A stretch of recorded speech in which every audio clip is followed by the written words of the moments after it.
Saludo, agradeciendo como de costumbre la atención de todos ustedes en el seguimiento continuo a esta serie de entrevistas que se ha planteado el Instituto de Criminología y Criminalística de la Facultad de Ciencias Jurídicas y Política de la Universidad Autónoma de Santo Domingo, que pretende mantener informada a toda la población sobre los procesos judiciales y especialmente en este caso sobre el Código Procesal Penal.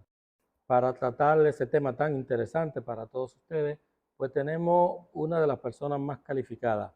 Tenemos al magistrado Teófilo Andújar, quien además de juez de instrucción de la Corte específicamente, pues es docente de esta Universidad Autónoma de Santo Domingo y que nos acompaña en la tarde de hoy para tocar algunos tópicos de interés para toda la población. Teófilo, bienvenido. Gracias, maestro. Gracias, muchas gracias por la invitación. Siempre a su disposición. Hoy pretendemos hablar un poco del Código Procesal Penal. Vamos a tocar algunos aspectos relacionados. El vilipendiado Código Procesal Penal, con las etapas que deben ser agotadas no solo por los activistas del ejercicio profesional penal, sino también del ciudadano que necesita conocer sus derechos, que necesita conocer sus posibilidades, saber cuándo puede o no accionar en tal dirección o cuáles son las alternativas que le ofrece este Código Procesal Penal y que ha sido objeto de tantos comentarios. Yo pienso que la información que usted nos pueda dar en esta tarde será de mucho beneficio y de interés para toda la población. Me gustaría comenzar con las etapas, de manera que nuestro público pueda ir siguiendo cuál es el proceso, cuál es la línea y vaya deteniéndose en aquellos aspectos que son de su interés. Bueno, sobre la etapa contemplada por el Código Procesal Penal para todo lo relativo a la investigación, persecución y condena de un infractor, se inicia con la denuncia de la comisión de un ilícito penal, aun cuando el denunciante no esté en la capacidad de identificar con detalle el autor del hecho, pero sí la denuncia del hecho criminal. La investigación se inicia, como dije, con una denuncia, o puede ser de oficio a cargo del Ministerio Público, que por cualquier vía se entere de la comisión de un crimen o un delito. El artículo 88 del Código Procesal Penal designa al fiscal como el encargado de la investigación. El fiscal tiene el monopolio de la investigación criminal y debe poner en práctica todas las medidas pertinentes tendentes a comprobar la ocurrencia del hecho ilícito y sus autores, autor o cómplice. Esa investigación, para el inicio de esa investigación, el fiscal debe tomar todas las medidas, recurrir a todas las herramientas procesales en interés de comprobar que ese hecho ocurrió, dónde ocurrió, cómo ocurrió y cuándo ocurrió. Comprobada la ocurrencia de ese hecho, entonces procede a determinar el autor o los cómplices o el cómplice de ese ilícito penal.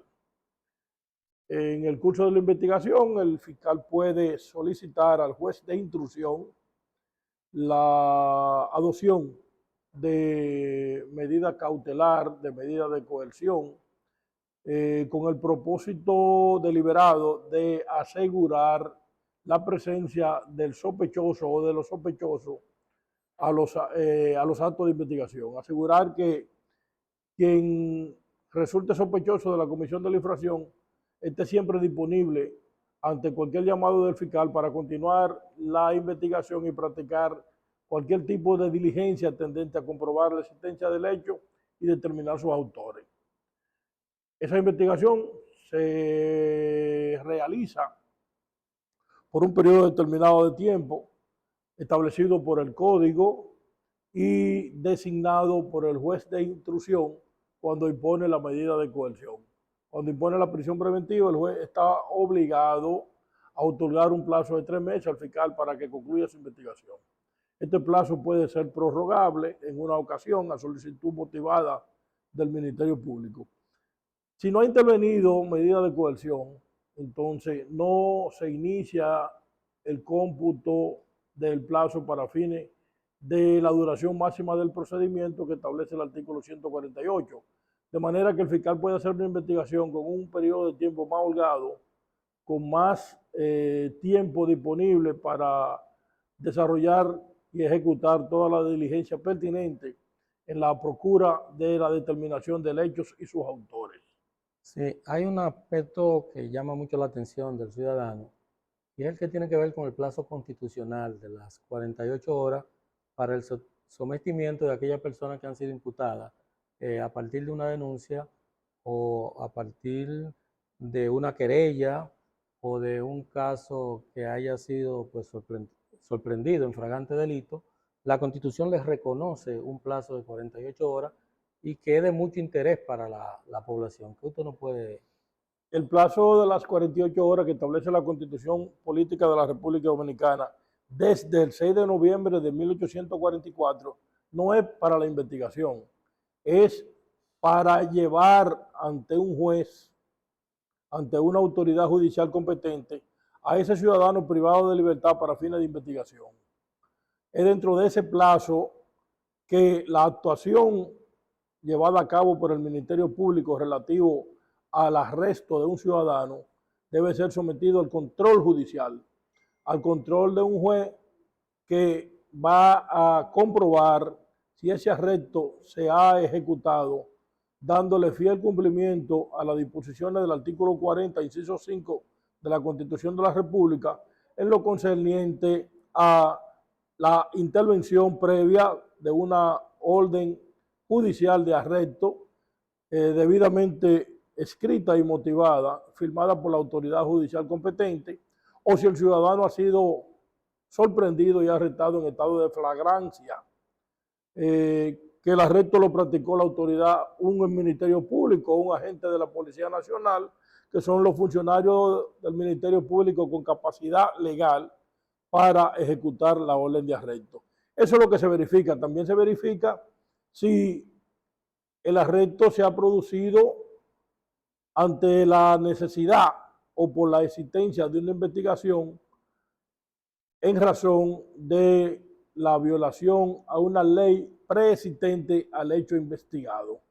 Ese es el ámbito en que rige el plazo de las 48 horas, en cuyo plazo incluso por mandato constitucional a partir de la Constitución del 26 de enero del 2010 debe intervenir la decisión que al efecto se dictare. O sea, si el juez decide a solicitud del Ministerio Público, a requerimiento del Ministerio Público, imponer una medida de coerción, cualquiera de las 6, de las 7, 6 incluyendo la prisión preventiva, que sería la séptima, entonces la decisión de ese juez debe ser notificada dentro de ese plazo de las 48 horas. O sea, un plazo que nada tiene que ver con la investigación, solo para resguardar la libertad individual de cada ciudadano, la libertad de tránsito de cada ciudadano, solo regular ese aspecto fundamental previsto por la Constitución de la República y los tratados internacionales. Pero esas 48 horas últimas a las que usted se refiere, después de imponer una medida, ¿es igual al plazo de las 48 horas? ¿Es el mismo plazo? No. Es un plazo de 48 horas para todo, que se inicia su cómputo a partir del arresto. ¿Y el arresto, comunicarle su derecho a ese ciudadano arrestado, llevarlo ante el juez y la celebración de la audiencia de medida de coerción y la decisión intervenida, a intervenir a requerimiento del Ministerio Público. Todos esos actos procesales deben desarrollarse, deben llevarse a cabo dentro de ese plazo de las 48 horas. ¿A partir de qué momento respetamos las 48 horas? El plazo de las 48 horas debe ser cubierto a partir del momento del arresto.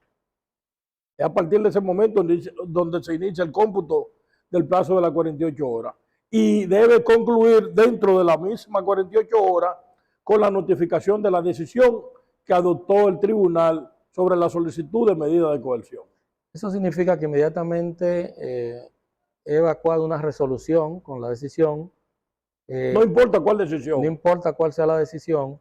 Arresto, domiciliario, prisión preventiva, presentación periódica, impedimento de salida, garantía económica, cualquiera de las medidas adoptadas deben ser decididas dentro de ese plazo de las 48 horas y notificar al efecto la decisión.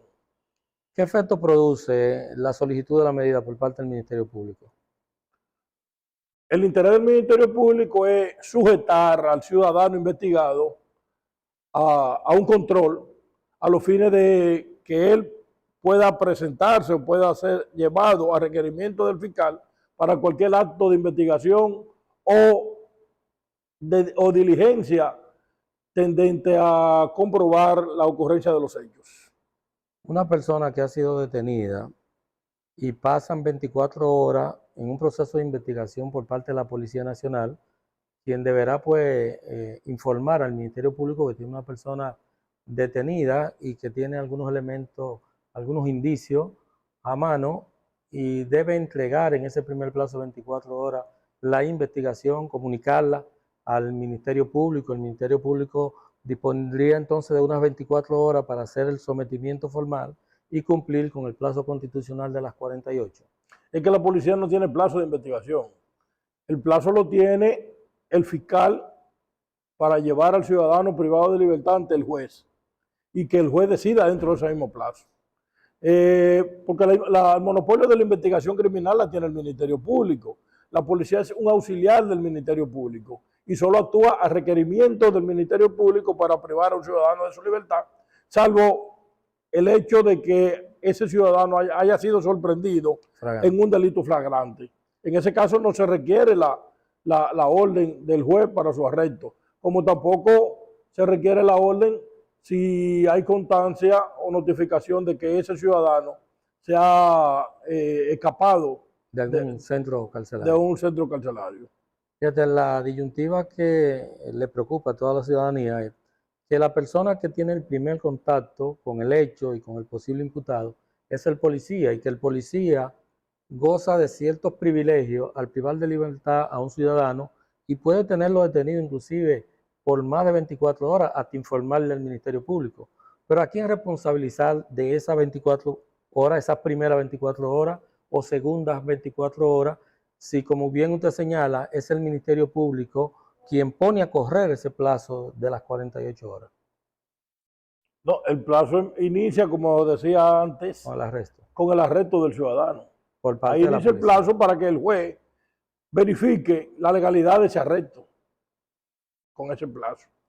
A partir de ahí se computa el plazo del arresto y requiere que el juez decida sobre la solicitud de medida que se haga al juez de instrucción en su condición de juez de la Oficina Judicial de Atención Permanente. ¿Qué valor tiene la legalidad del arresto? O imprescindible, porque si el arresto no se produce a consecuencia de un acto de la autoridad judicial competente, como es la orden judicial de arresto, entonces es una actividad ilegal y arbitraria. ¿Y quién? No está sujeta a amparada en ninguna disposición, al contrario, violenta las disposiciones establecidas en el artículo 40, inciso 5 de la Constitución de la República, en el sentido de que nadie puede ser privado de su libertad sin una orden motivada y escrita de la autoridad judicial competente. Sí, pero el juez de instrucción que tenemos en el día de hoy verifica que realmente se haya respetado. Esa es su principal obligación en su condición de garante de la constitucionalidad de la República Dominicana. Lo que hemos visto en los tribunales es que se va a conocer una medida de coerción, se le da paso inmediatamente al Ministerio Público para que presente su solicitud de medida, no se evalúa, no se analiza si realmente el arresto fue legal o en qué condiciones se dio el arresto, sino que inmediatamente de forma mecánica se continúa el proceso de conocimiento de la solicitud de medida y no se verifica en ocasiones ni siquiera con el imputado, ¿bajo qué condiciones él fue apresado? No, el juez, como garante de la constitucionalidad, lo primero que hace al recibir al ciudadano en su condición de arrestado es verificar, comprobar que ese arresto se ha producido con estricto apego al mandato de la Constitución de la República. Muy bien, pues no hacerlo así sería una actividad procesal excepcional que no creo que en la actualidad ningún juez la practique, porque el avance que ha ocasionado la vigencia del Código Procesal Penal en la República Dominicana en cuanto al respeto de los derechos fundamentales del ciudadano, obligan a la autoridad judicial a comprobar que se han respetado los derechos fundamentales de cada ciudadano al momento de ser llevado ante el juez. Cuando a una persona se demuestra que no le han sido respetados esos derechos, ¿se pone en libertad desde la sala? Esa es la obligación del juez como autoridad judicial competente. A eso lo obliga la Constitución de la República y lo obliga incluso el artículo 1 del Código Procesal Penal, que habla sobre la constitucionalización del proceso penal de la República Dominicana. Magistrado, estamos muy interesados en conocer todo lo que gira en torno a las medidas de coerción. Son los elementos más comunes que vemos a diario. Es bueno precisar que en relación al plazo de las 48 horas, cuando se producen esas suspensiones de audiencia de imposición de medidas, casi siempre se producen a requerimiento del ciudadano privado de libertad. Y si se producen a solicitud de él, con el objeto de él probar ante ese tribunal que tiene el arraigo suficiente para que no se le imponga la prisión preventiva, entonces él está cediendo el beneficio de su derecho constitucional del plazo de las 48 horas en beneficio de demostrarle al juez que él está en capacidad de someterse al proceso sin la necesidad de estar privado de libertad. Magistrado, muy a propósito del término que usted acaba de señalar, que es bueno definir ante la población y todo el público que nos acompaña, el arraigo. ¿En qué consiste el arraigo? El arraigo es un conjunto de disposiciones o de requerimientos, mejor dicho, que establece el código para asegurarle al sistema de justicia que durante el periodo de la investigación criminal usted no se va a sustraer del proceso, que usted va a comparecer a todos los requerimientos judiciales de manera voluntaria y que usted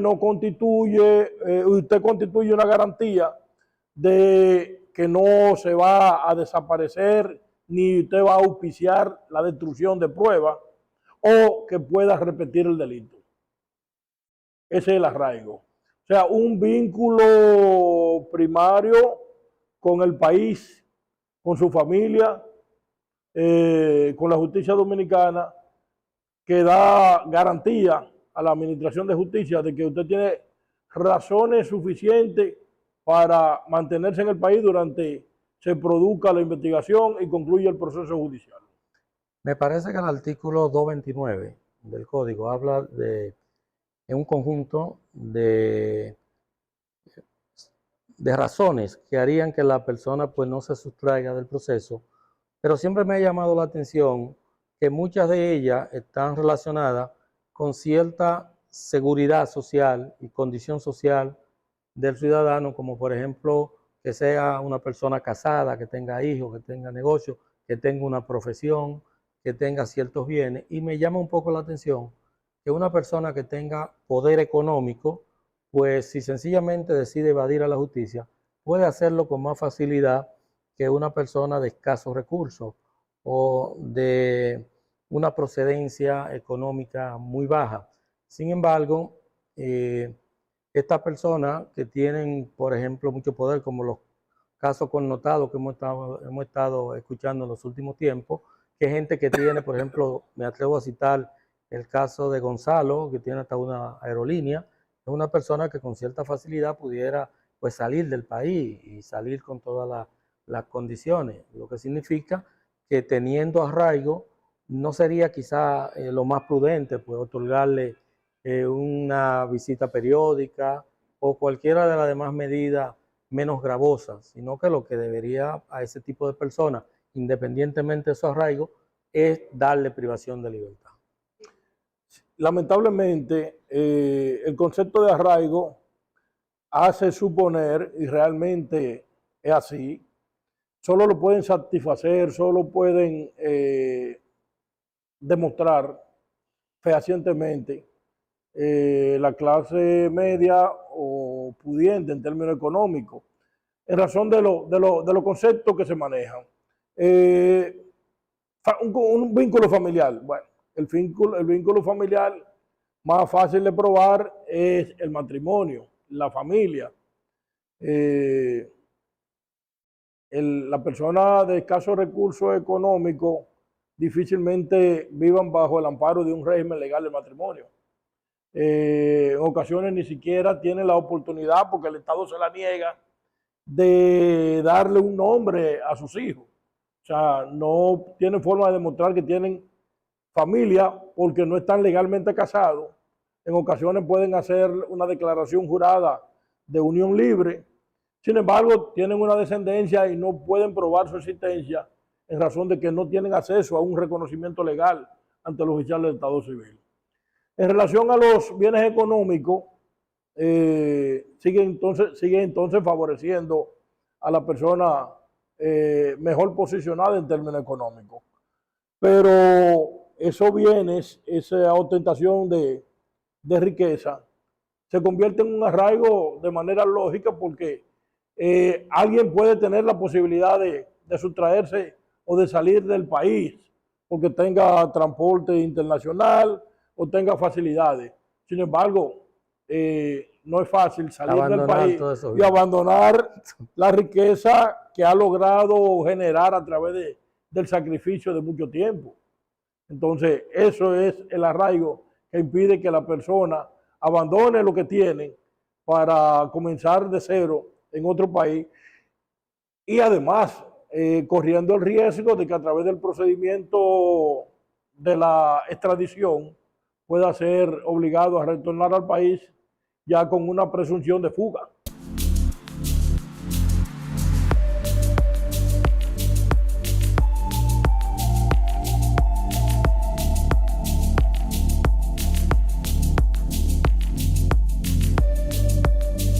La Facultad de Ciencias Jurídicas y Políticas de la Universidad Autónoma de Santo Domingo, a través de su Instituto de Criminología y Criminalística, desarrolla una serie de cápsulas y entrevistas. En el día de hoy, para el desarrollo de la presente cápsula, contamos con una persona especialista en el área. Me refiero al general retirado Héctor J. Díaz, quien nos presentará una cápsula sobre la escena del crimen. La escena del crimen es la génesis de la investigación. Por tal razón, debe ser procesada cuidadosamente para evitar contaminación. Para ello, nos apoyamos de los 5 pasos sistemáticos de la criminalística de campo. Primer paso, protección de la escena del crimen. Segundo paso, observación del lugar. Tercer paso, justificación o documentación del lugar. Cuarto paso, colección de las evidencias. Y por último, envío de la evidencia al laboratorio de criminalística para fines de análisis. Hasta otra cápsula.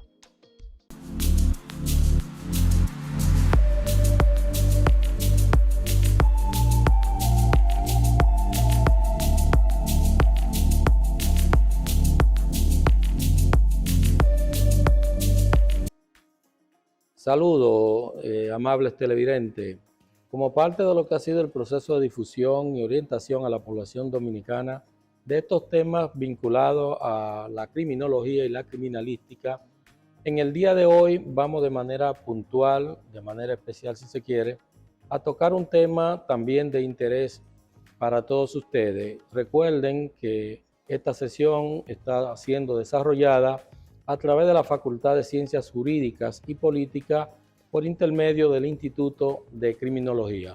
Hoy tenemos un invitado especial, que es el licenciado Uren Cuevas, especialista en medio ambiente, activista de medio ambiente, pero una persona con una formación académica bastante profunda en lo que tiene que ver con el conocimiento del medio ambiente y de los aspectos vinculados. Hablamos de una persona que tiene la condición de docente de la Universidad Autónoma de Santo Domingo, también con formación en el área del posgrado, con 2 maestrías, tanto en Derecho Internacional como en Derecho y Protección del Medio Ambiente, y por demás fue miembro de la Asociación de Abogados que luchan y defienden el medio ambiente en la República Dominicana. Sí, licenciado Uren, bienvenido a este espacio. Vamos a conversar en la tarde de hoy con el licenciado Uren sobre los aspectos penales y criminales que están presentes en la Ley 6400 sobre protección de medio ambiente. Licenciado, ¿cuáles son esas sanciones que se establecen con relación a la violación del medio ambiente en la República Dominicana y que están contempladas en la Ley 6400? Buenos días, maestro. Gracias por invitarnos a este conversatorio que creo que va a tener una repercusión importante. Lo primero que debo decir antes de contestar la pregunta es que el derecho penal ambiental ha revolucionado el derecho penal ordinario, porque el derecho penal ambiental es un derecho que le otorga legitimidad procesal activa a todo ciudadano o asociación de ciudadanos por un hecho que haya ocurrido, por un hecho que esté ocurriendo en el momento o un hecho que aún no esté ocurriendo, pero que tenga indicios que pueda ocurrir. Eso no se da en el derecho penal ordinario, porque usted no puede querellarse y constituirse en actor civil por un hecho todavía no ocurrido. En materia ambiental sí. Eso lo establece claramente el artículo 178 de la Ley 6400, que es la ley marco sobre medio ambiente y recursos naturales. Ahora bien, para contestar su pregunta, ¿cuáles son las sanciones? Las sanciones son múltiples en materia ambiental, pero las establecidas en la Ley 6400 está la pena que se le impone a las personas de prisión desde 6 días hasta 3 años por diversos delitos ambientales. Pero si la persona que ha sido imputada resulta que por el hecho ambiental que ha cometido mueren personas, entonces se le aplica el Código Penal. Me explico. Si ustedes saben, el público que nos escucha, que hay asesinato, hay homicidio voluntario, involuntario, pero si se entiende que usted tuvo premeditación, acechanza y alevosía para cometer un crimen ambiental, un delito ambiental que pueda convertirse en un crimen, entonces usted le puede ser castigado hasta con 30 años. Y cuando hablamos de los incendios, puede ser forestal u otro tipo de incendio, ahí también se complica el asunto porque se le aplica el Código Penal. De manera que, pero en la sanción de multa, pues las multas también son penales, ¿verdad? En la multa se le aplican 2 tipos de sanciones. Puede ser una sanción desde un cuarto de salario mínimo en la vía penal hasta 10,000 salarios mínimos a la persona. Pero cuando se trata de un daño ambiental que ha sido provocado por una persona jurídica donde los directivos de esa corporación, de esa asociación empresarial, ha decidido mediante resolución impactar el medio ambiente para lucrarse, entonces la sanción puede llegar hasta 20,000 salarios mínimos. Pero del sector privado, estamos hablando que 20,000 salarios mínimos llegan a unos 200 millones de pesos, a 10,000 pesos el salario mínimo del sector público. Ahora bien, para usted llegar a ser sancionado, primero tiene que cometer el delito.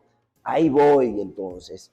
Cuando se comete delito en materia ambiental, aquí también fue revolucionado el derecho ambiental, el derecho penal ordinario. ¿Por qué lo revolucionó el derecho ambiental al derecho penal ordinario? En el sentido de que aquí el animus necandi es eliminado para cometer delito, en el sentido que la intención no cuenta. O sea, usted comete delito sin haber tenido intención. ¿Por qué? Sencillamente, por acción u omisión, usted comete delito en materia ambiental, según lo establece el 174 de la ley 6400. Ahora, ¿por qué el legislador? ¿Cuál es el móvil? Como dice Montesquieu en el espíritu de las leyes, hay que irse al espíritu del legislador cuando decide plasmar en la ley esa parte, en el sentido de que, por ejemplo, un tanquero que viene cargando petróleo de Puerto Rico hasta la República Dominicana, ningún tanquero va a querer derramar petróleo en el mar, pero quien provoca el riesgo tiene que cargar con la consecuencia. Si hubo un derrame de petróleo en el mar, ¿quién lo provocó? El tanquero. ¿Por qué? Porque el riesgo es de él. Entonces, porque fue un accidente, ¿no lo va a remediar? Sí, usted va a ser sancionado. Igualito, ¿qué van a tomar en cuenta? Si hubo negligencia, si no hubo negligencia, si fue una catástrofe, que vino un ciclón, pero si usted no dio mantenimiento, si usted no tomó todas las medidas que tenía que tomar, pues entonces usted se le aplica el delito, paga sanción y tiene que remediar. Además de lo que son esas sanciones penales muy puntuales que usted hace referencia, ¿qué posibilidad hay de que la persona, porque son daños colectivos, así es, que comete el delito, sea por negligencia, por inobservancia de algún tipo de reglamento, pueda o deba ser obligado a reponer el daño ocasionado? No, de hecho, eso es constitucional. Lo que usted acaba de decir, la Constitución en su artículo 67, que tiene 5 numerales, es clarísima. Y la Constitución a los legisladores, a los constitucionalistas se le fue la mano en eso que usted acaba de decir. ¿Por qué? Porque la ley 6400 establece que las personas que hayan cometido daño ambiental están obligados a repararlo y que esa remediación quede igual que como estaba anteriormente, antes del daño, siempre y cuando sea posible. ¿Qué pasó con la Constitución? Que dice eso mismo, pero la coletilla de que siempre y cuando sea posible se le quedó. Y claro, estamos clarísimos que nadie está obligado a lo imposible, porque reparar el daño y llevarlo a su estado natural no es tan sencillo. Entonces, pero la Constitución obliga a eso. De manera que esa pregunta que usted hace es puntual. Ahora, algo muy importante que no entienden los jueces, ni siquiera abogados que caminan con nosotros en el derecho penal ambiental, no asimilan todavía porque tienen el chip del derecho penal ordinario. ¿Y qué es? Bueno, aquí en la materia ambiental se manejan los tipos penales de peligro, no de resultado. Me explico. Aquí se comete delito con el simple hecho de violar la ley. Por ejemplo, nosotros estábamos peleando un caso de las dunas de Baní. Las dunas de Baní habían hecho un arrendamiento a una empresa, un astillero, Siramar Internacional se llama la empresa. El ayuntamiento de Baní se lo arrendó y había tomado unos 5 millones de pesos por las dunas de Baní, una parte de las dunas de Baní que es un área protegida, un patrimonio. 56,000 metros cuadrados, patrimonio del pueblo dominicano. Nosotros como INSAPROMA interpusimos una querella con constitución en actor civil. Dentro del equipo de abogados hay juristas de nosotros que son muy buenos en materia Penal. ambiental, sí, penal, ambiental. No asimilan todavía que eso era un delito. ¿Por qué?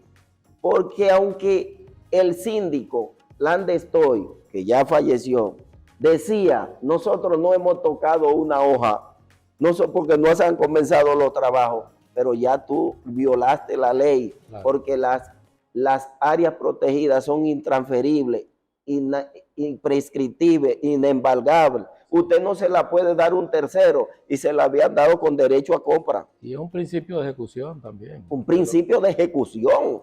O sea, pero el Código Penal lo aplica a eso, y es que a veces nos ponemos como locos, porque el artículo 2 del Código Penal, ¿qué es lo que dice? La tentativa del crimen se califica como el hecho mismo. Como el crimen mismo. Entonces, eso lo estamos aplicando. Lo que pasa es que parece que no combinamos las cosas.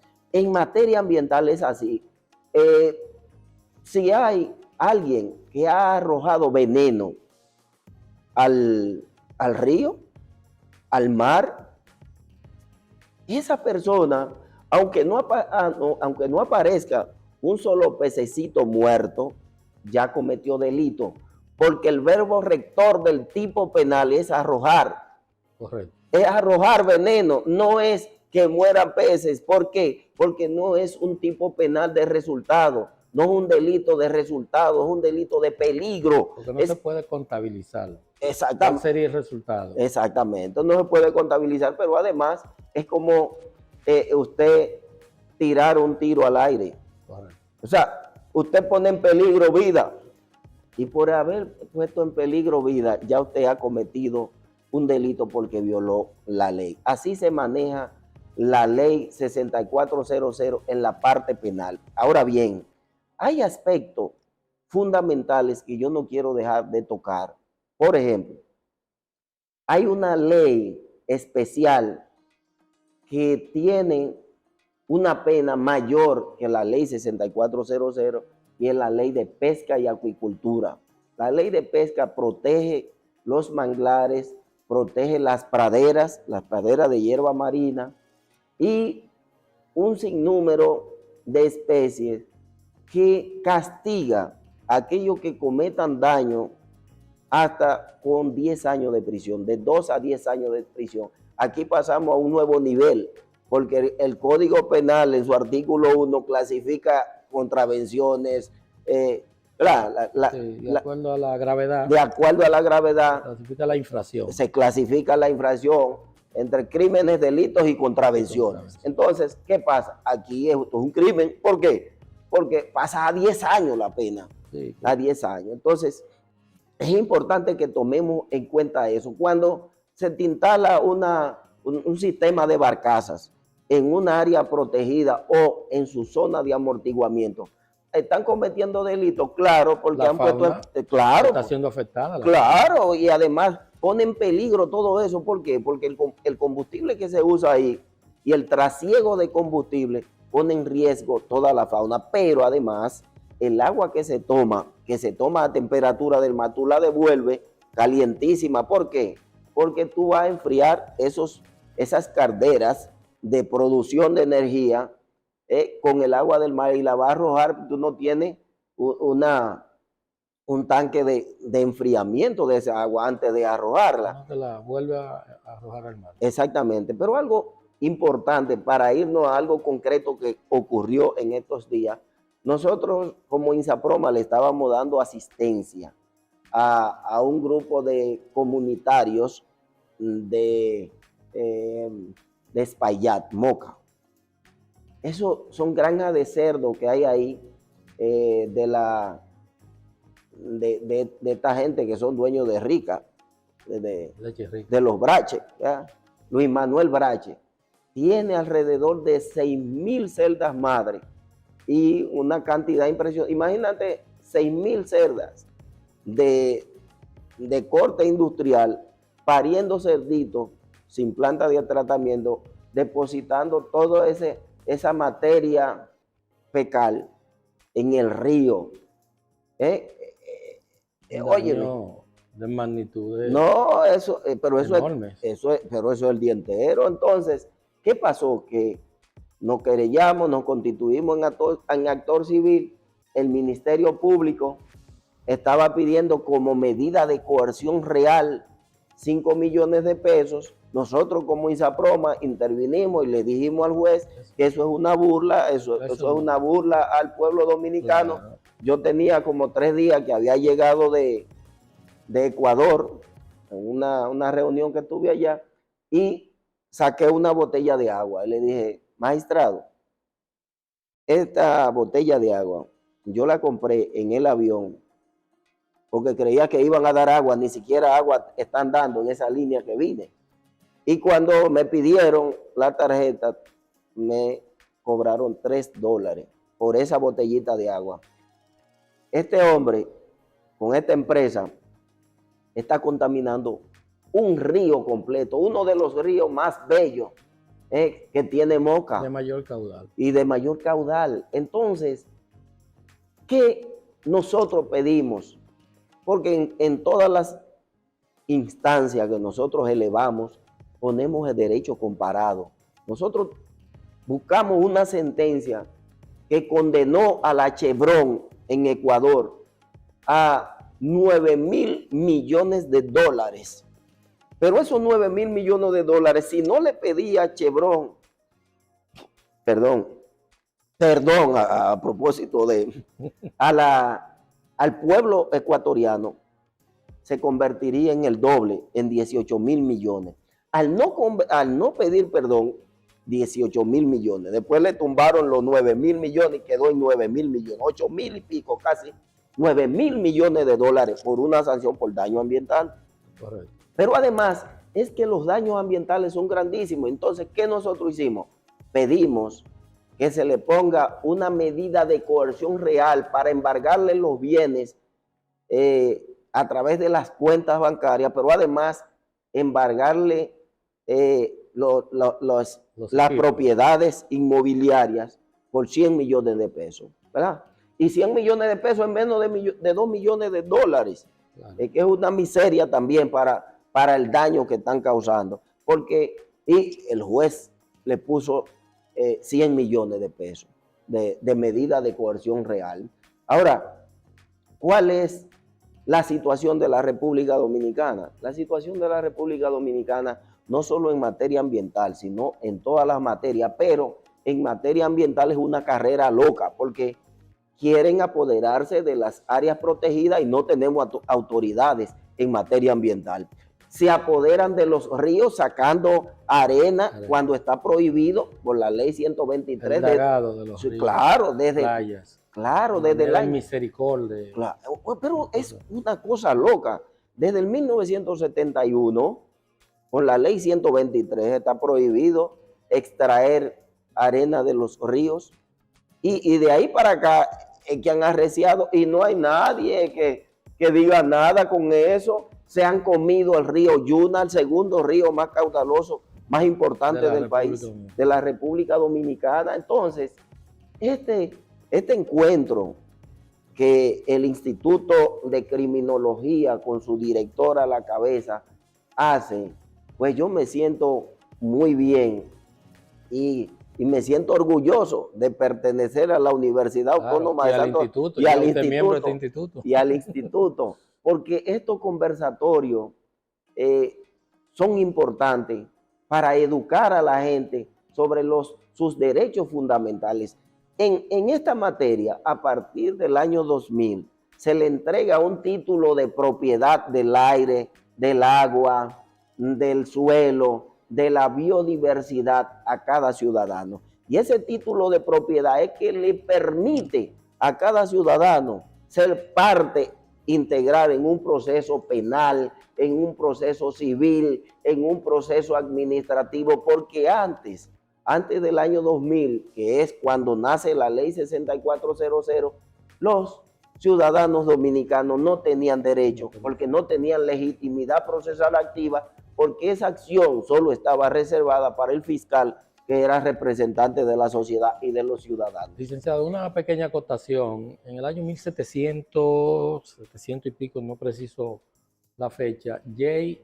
Rousseau estableció lo que se conoce como el contrato social.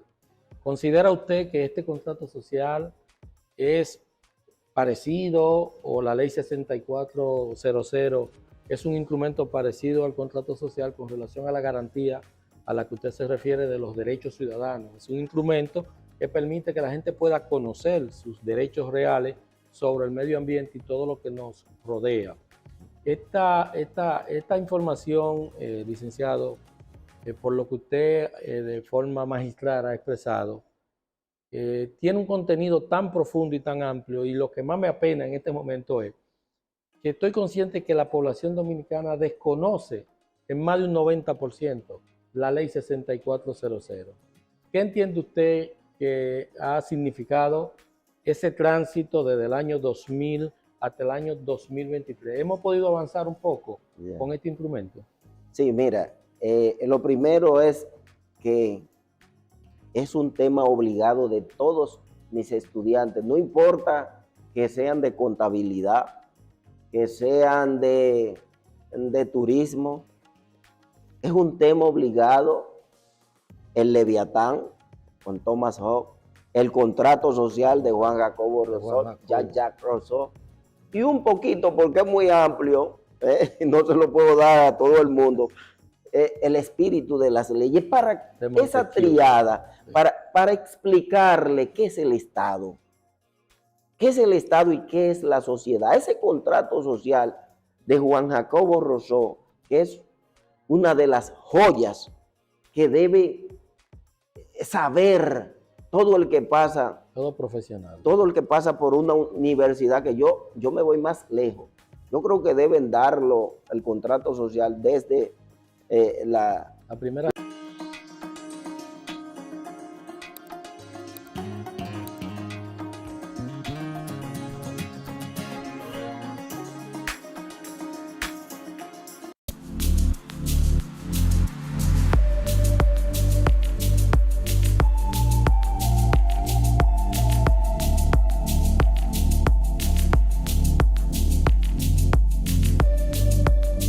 Agradeciendo a todos ustedes, como de costumbre, que nos siguen en este ciclo de entrevista que celebra la Facultad de Ciencias Jurídicas y Política a través de su Instituto de Criminología y Criminalística. En el día de hoy tenemos un invitado especial para tratar un tema tan importante como la trata de personas, que aunque no muy conocido por la población dominicana, pero que reviste de mucho interés para sectores específicos. Estamos hablando de un delito internacional que afecta significativamente a la República Dominicana y especialmente a algunas regiones del país.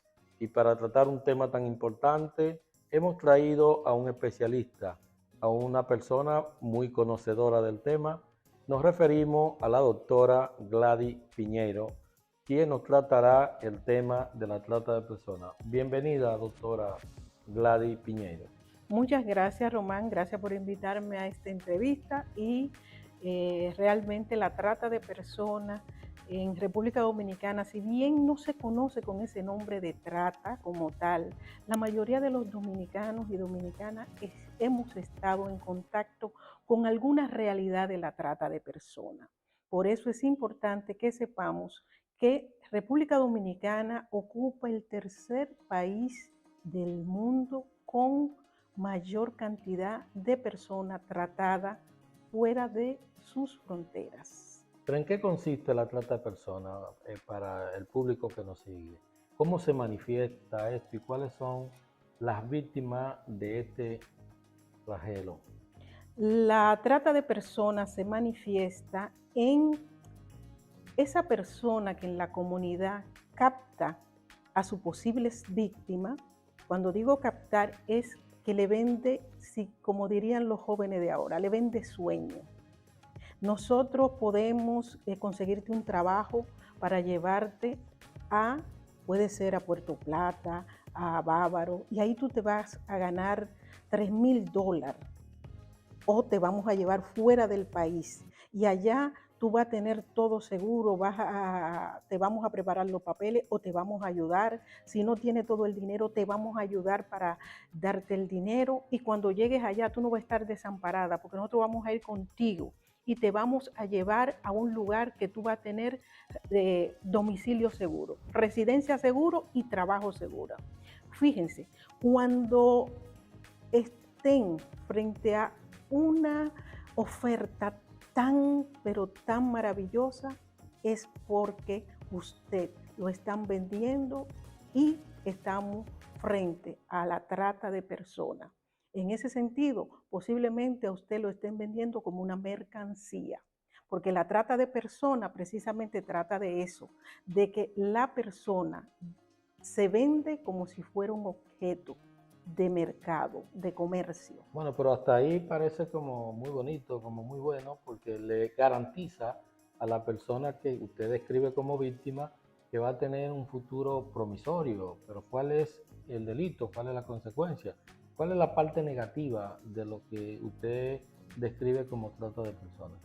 El delito está en que la persona que está haciendo los trámites para que usted viaje a un lugar que puede ser dentro o fuera del país y puede ser de manera legal todo lo que se haga, le está esperando y le va a entregar a unas personas que son los que se van a hacer cargo de usted. Y ahí en ese país, desde que usted llegó, usted le debe todo. Usted le dan alojamiento, pero ya usted tiene una deuda.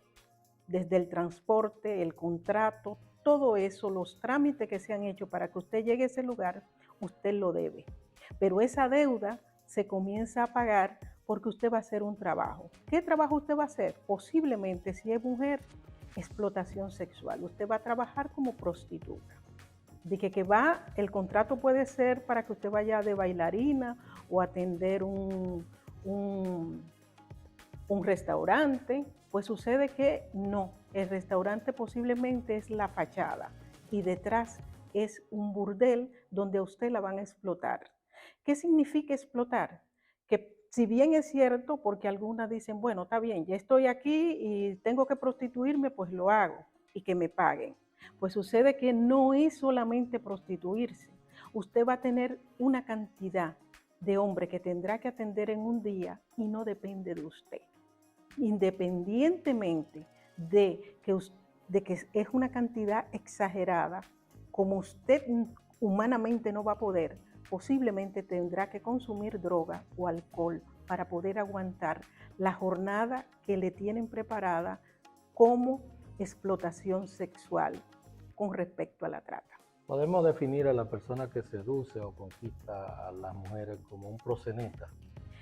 En este caso de la trata, no necesariamente, porque el que capta a la víctima no necesariamente es el que va a estar en el proceso de explotación. Por eso se habla que las redes la trata se da en una red de personas que captan, personas que trasladan y personas que reciben.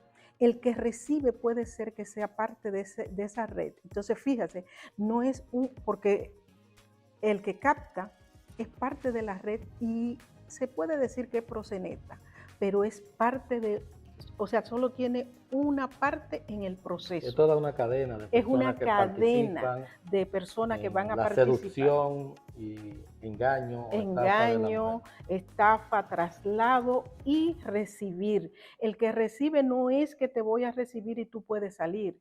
Yo te voy a secuestrar, porque si tú eres extranjera te voy a quitar el pasaporte, te voy a cerrar en un lugar y tú tienes que trabajar lo que yo te diga.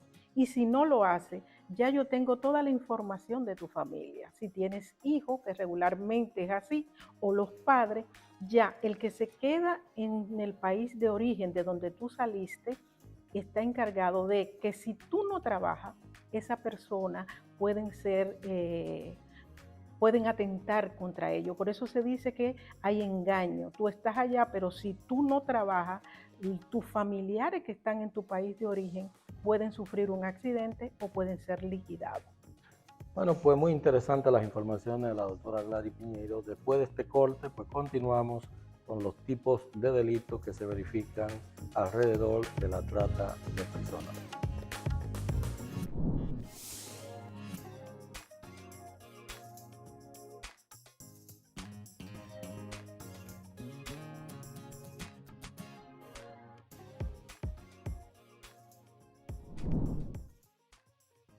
Continuamos con el desarrollo de tan importante entrevista y el análisis de temas tan vinculantes, temas tan significativos como la trata de personas.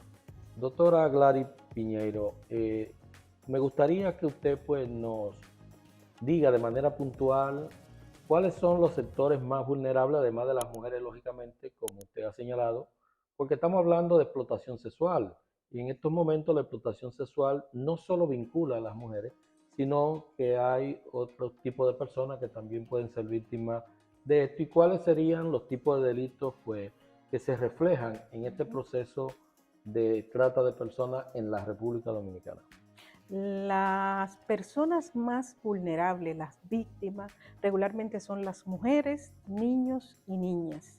Sin embargo, también pueden ser hombres, porque la trata de personas regularmente es para explotación sexual, extracciones de órganos, está el matrimonio servil, pero también está la explotación para el trabajo forzoso.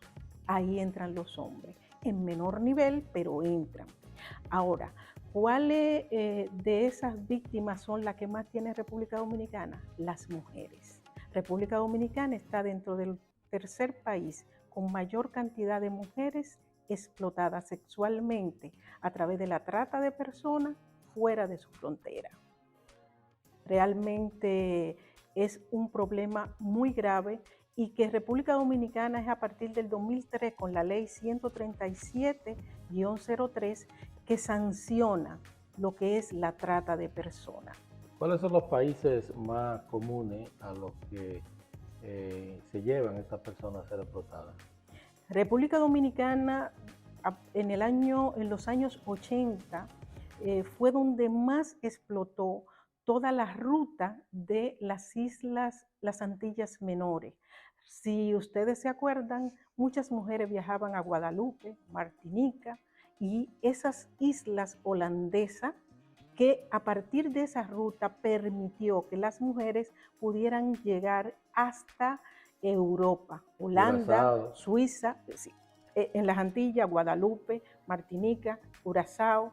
Esas islas le permitió llegar hasta Europa, Holanda, Suiza, Italia, España, Alemania, realmente toda la Unión Europea. Había mujeres dominicanas que llegaban a esos países y estaban en condiciones de trata.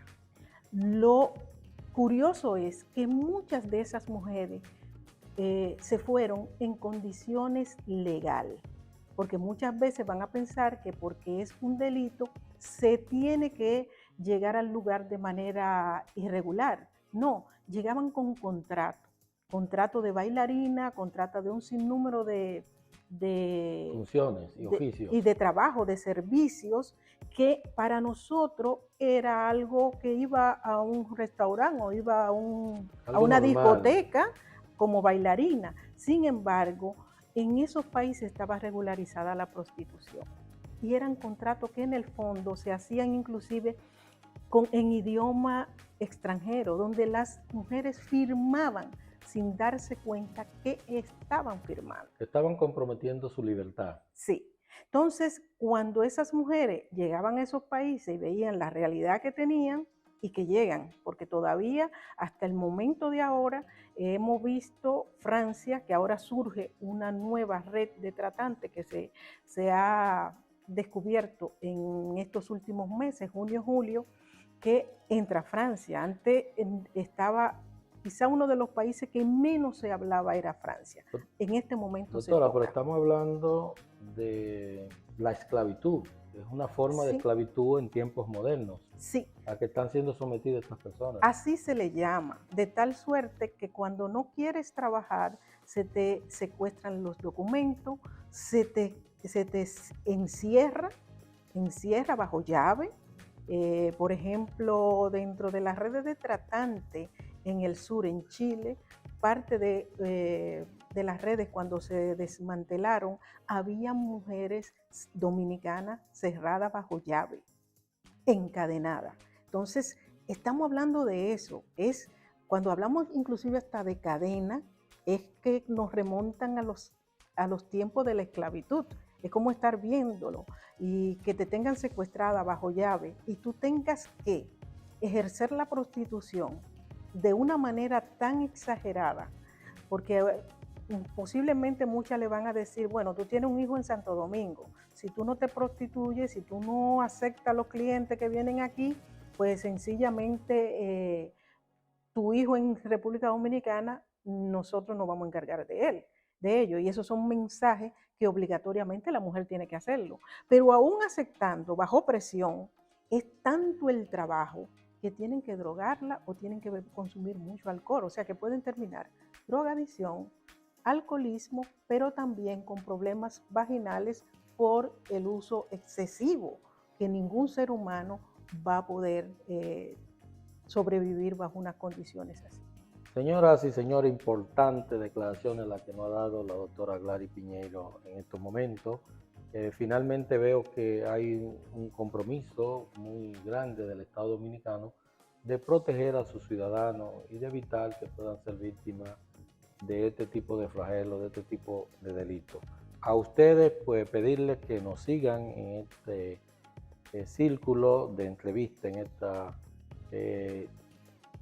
serie de entrevistas que estamos realizando a través del Instituto de Criminología y Criminalística, esperando pues volver a tenerla por acá en otra oportunidad para que podamos pues profundizar un poco más en temas tan interesantes.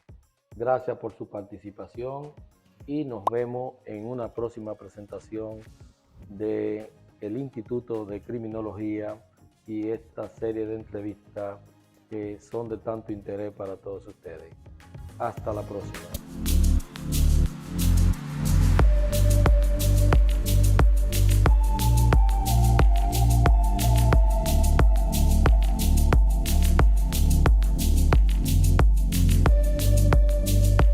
El Instituto de Criminología y Criminalística de la Universidad Autónoma de Santo Domingo, siempre interesado en llevar la información de interés, presenta la siguiente cápsula. ¿Sabías cuál es la diferencia entre criminología y criminalística? La criminología es la ciencia que estudia el delito, sus causas, las maneras de evitarlo y el modo de actuar de las personas que lo cometen, tomando en cuenta condiciones biológicas, psíquicas, sociales, culturales, económicas, políticas, entre otras. En cambio, la criminalística es la disciplina científica que se enfoca en el análisis y la interpretación de la evidencia física, recolectada y analizada relacionada con un delito. Esta se ocupa de igual modo en determinar en qué forma se cometió un delito y quién lo cometió, auxiliándose de múltiples disciplinas como la medicina forense, la psicología forense, la física forense, psiquiatría, entre otras. Gracias por tu atención. Hasta una próxima presentación. La Facultad de Ciencias Jurídicas y Políticas de la Universidad Autónoma de Santo Domingo, a través de su Instituto de Criminología y Criminalística, presenta la siguiente cápsula, la huella dactilar.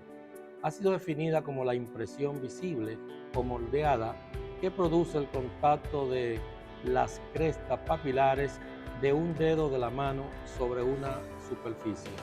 Constituye la primera técnica de identificación de personas. Esta fue inventada por el francés Alphonse Ventillon y luego mejorada y puesta por primera vez en práctica por el nacionalizado argentino Juan Busetti. Hasta una próxima cápsula. La Universidad Autónoma de Santo Domingo y la Facultad de Ciencias Jurídicas y Políticas, a través de su Instituto de Criminología y Criminalística, presenta su sesión Cápsula Criminológica. Presentamos en esta ocasión a la doctora Gladys Piñeiro con el tema Trata de Personas.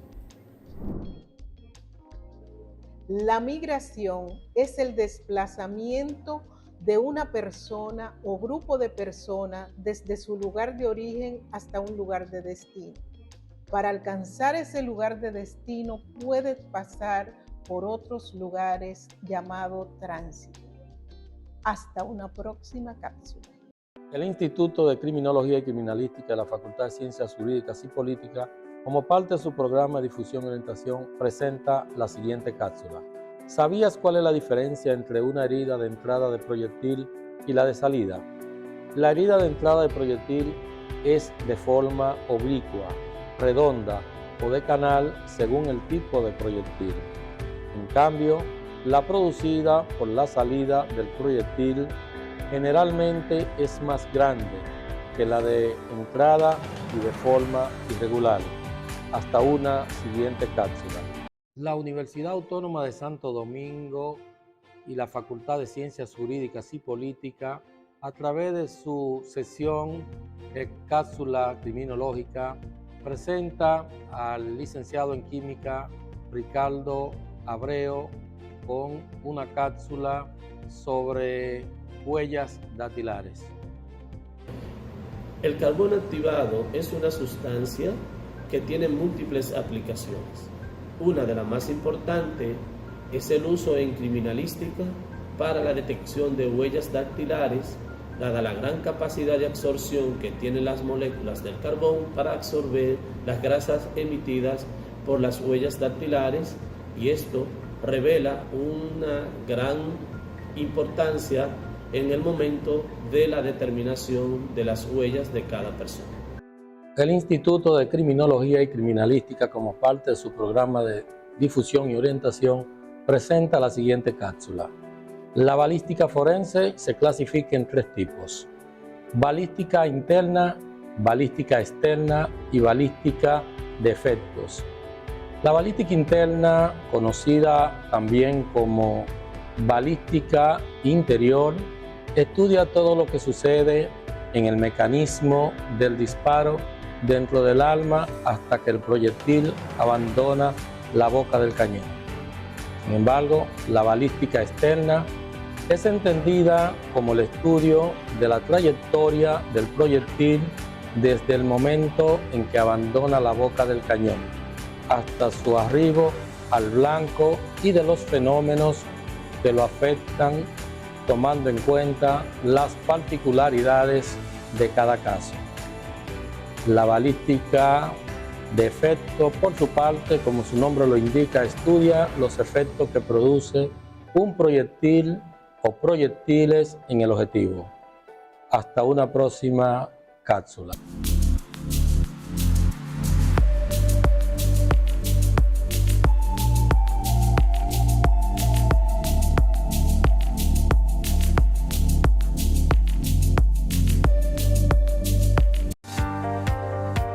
Que en el año 2008, cuando se suscitó la gran crisis mundial que afectó las principales economías del mundo y defalcó sus arcas, en la República Dominicana superamos ese proceso sin mayores inconvenientes.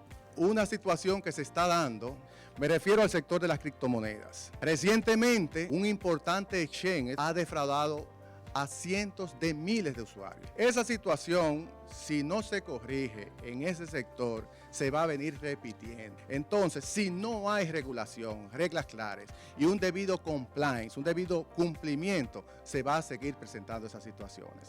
Nosotros apoyamos la regulación y nos sumamos en esa línea. Como bien decía el decano, falta de implementar algunas materias, que son, por ejemplo, las exigencias en materia de criptomonedas. Los prestadores de servicios de criptomonedas no están relacionados con las criptomonedas, tanto los de monedero, los de custodio y los de cambio, que no han sido incluidos. En cualquier caso, Gafi exige ya su incorporación desde hace unos años.